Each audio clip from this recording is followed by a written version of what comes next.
राधे कृष्णा भक्तों, आप सभी का मेरे चैनल भक्ति कथा सागर में बहुत बहुत स्वागत है।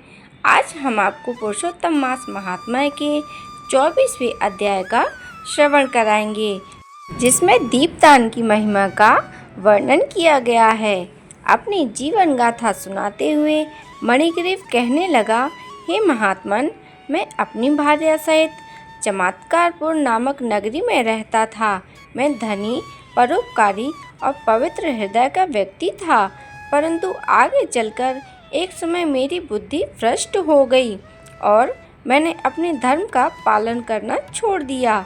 मदिरा, मांस, चोरी, हिंसा, पाप अन्य कर्म करने के कारण मुझे अपने संबंधियों ने त्याग दिया। राजा ने मेरा घर आदि सब कुछ मुझसे छीन लिया और जो संपत्ति बची हुई थी वह बंधुओं ने छुड़ा ली। इस तरह सबसे तिरस्कृत होकर मैं इस वन में आकर और यहाँ निवास करने लगा। यहाँ जीवों की हिंसा करके मैं पत्नी सहित जीविका चला रहा हूँ। हे महात्मन, मुझ पापात्मा पर दया करो। मेरे पूर्व जन्मकृत सत्कर्मों के कारण आपसे मेरी यहाँ भेंट हुई और आपके दर्शन मिले। हे महात्मन, पत्नी सहित मैं आपकी शरण में हूँ। कोई ऐसा उपाय बताएं जिससे मैं इस दुख से मुक्त हो जाऊं। मणिग्रीव की अंतःवाणी सुनकर उपदेव जी कहने लगे, हे महाभाग, अतिथि का सत्कार करके तू कृतार्थ हो गया है। अब से तृतीय मास पुरुषोत्तम मास होगा।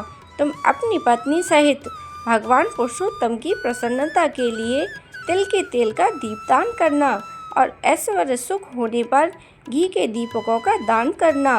पुरुषोत्तम मास के दीपदान की महिमा वर्णन करते हुए स्वयं भगवान नारायण ने कहा है कि सारे तीर्थ और सारे शास्त्र पुरुषोत्तम मास के दीपक के 16वीं कला के समान भी नहीं है।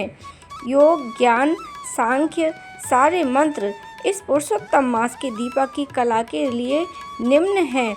कृच्छ और चंद्रायण आदि व्रत इसकी समानता नहीं कर सकते। वेदों का पाठन पठन, गया का श्राद्ध, गोमती नदी के तट पर वास सब मिलकर भी इसके समान महत्व नहीं रखते। इसी से तुम पुरुषोत्तम मास में दीपदान अवश्य करना। हे वत्स, तुम्हारा कल्याण हो। तुम्हारी सेवा से मैं प्रसन्न हूँ। मैं अब प्रस्थान करना चाहता हूँ। अगस्त्य जी बोले। इतना कहकर वह श्रेष्ठ विप्र उपदेव जी त्रिपुर मुरलीधर भगवान को स्मरण करते हुए प्रयागराज की ओर चल पड़े। वे दोनों ब्राह्मण से आज्ञा पाकर अपनी झोंपड़ी पर लौट आए और पुरुषोत्तम भगवान का स्मरण करते हुए भक्ति के साथ 2 मास बीत गए। पुरुषोत्तम मास के प्रारंभ होने पर उन्होंने सावधानी से तिल के तेल का संपूर्ण मास दीप प्रज्वलित किया और व्रत नियम से रहकर उन्होंने संपूर्ण मास व्यतीत किया। पुरुषोत्तम भगवान श्री कृष्ण जी की कृपा से उनके अंतःकरण निर्मल और जीवन अत्यंत धार्मिक हो गया था। समय अनुसार पति पत्नी यह शरीर त्याग कर स्वर्ग में जा पहुँचे। वहाँ के सुखों का भोग भोगने के कारण उन्होंने भारत भूमि पर पुनः जन्म लिया। श्री पुरुषोत्तम मास के दीपदान के फल के विषय में तनिक भी संशय नहीं किया जाना चाहिए। महाराज चित्रबाहु को पूर्व जन्म की यह कथा सुनाकर और आशीर्वाद देकर महर्षि अगस्त्य से विदा ली।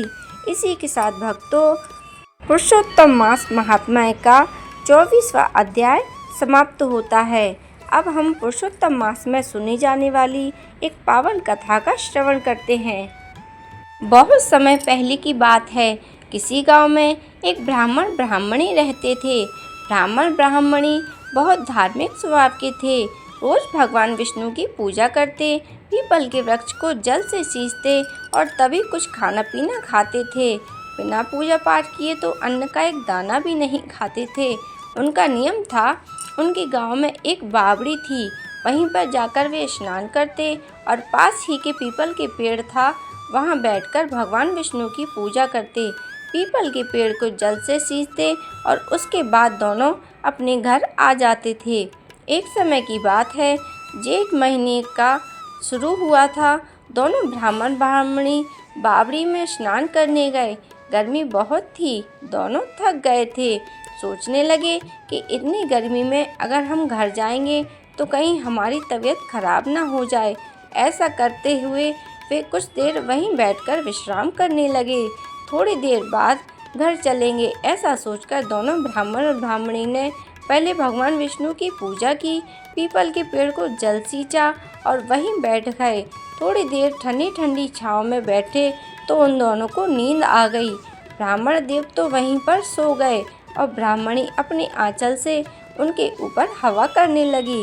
उस गांव में वह केवल एक ही बावड़ी थी और उस बावड़ी पर जानवर, पशु पक्षी भी पानी पीने आते थे। उस दिन ब्राह्मण ब्राह्मणी वहीं पर बैठ गए तो कोई भी जानवर, पशु पक्षी उन्हें देखकर जल पीने नहीं आए।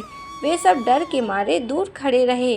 गर्मी का महीना था, जेठ की चिलचिलाती धूप थी। बहुत सारे पशु पक्षी तो जल के अभाव में मर भी गए, उनके प्राण चले गए। भूखे प्यासे रहने के कारण उन जानवरों के प्राण चले गए और वह अनजाना दोष ब्राह्मण ब्राह्मणी को लग गया। ब्राह्मण ब्राह्मणी को तो इस बारे में कुछ पता भी नहीं था। थोड़ी देर में जब ब्राह्मण ब्राह्मणी आराम कर चुके तो वे अपने घर आ गए और इसी तरह जीवन कटता हुआ रहा। जब समय आया तो ब्राह्मण और ब्राह्मणी की मृत्यु हो गई। मृत्यु के बाद उन अनजाने दोष के कारण ब्राह्मण और ब्राह्मणी को चातक और चातनी की योनि मिली। ब्राह्मण चातक बनकर और ब्राह्मणी चातकी बन गई। चातक चातनी बनकर दोनों अपने घर के ही सामने एक पेड़ पर रहने लगे। उन दोनों को अपने पहले जन्म की सारी बातें याद थीं और दोनों आपस में बातें भी किया करते थे। एक दिन ब्राह्मणी बहुत दुखी हो गई और ब्राह्मणी ब्राह्मण से कहने लगी, न जाने हमारे पहले जन्म में कौन से बड़े पाप किए हैं जिसके कारण हमें यह चातक और चातकी की योनि मिली है। हम तो पूजा पाठ भी बहुत करते थे, हमने तो किसी का दिल भी नहीं दुखाया, फिर भी ना जाने हमसे कौन सा अपराध हो गया है। बस इसी बातों को याद करके दोनों वहाँ बैठकर रोते रहते थे और बहुत शोर मचाते थे। घर में उनका बेटा और बहू रहते थे। उनकी बहू को इस चातक और चातनी का शोर बिल्कुल भी पसंद नहीं था। एक दिन वह अपने पति से बोली, देखो तो जरा, यह दोनों चातक चातकी ना जाने कहाँ से यहाँ पर आ गए हैं और बहुत शोर मचाते हैं। मुझे तो सोने भी नहीं देते, तुम इन्हें भगा क्यों नहीं देते? उनके बेटे ने उन्हें भगाने का बहुत प्रयास किया पर वह वहाँ से भागते और थोड़ी देर बाद वापस आके वहीं बैठ जाते। अब उन्हें थोड़ी ही पता था कि यह हमारे माता पिता हैं। वह फिर से उन्हें भगा देता। एक दिन उनके बेटे को बहुत गुस्सा आया। उसने कहा, तुम ऐसे नहीं जाओगे। तो उसने क्या किया कि उस पेड़ में ही आग लगा दी। पेड़ में आग लगाने के कारण चातक और चातकी दोनों के पंख जल गए और दोनों जमीन पर गिर गए और हाय हाय करके रोने लगे। थोड़ी देर के बाद मनुष्य की बोली में दोनों बातें करने लगे।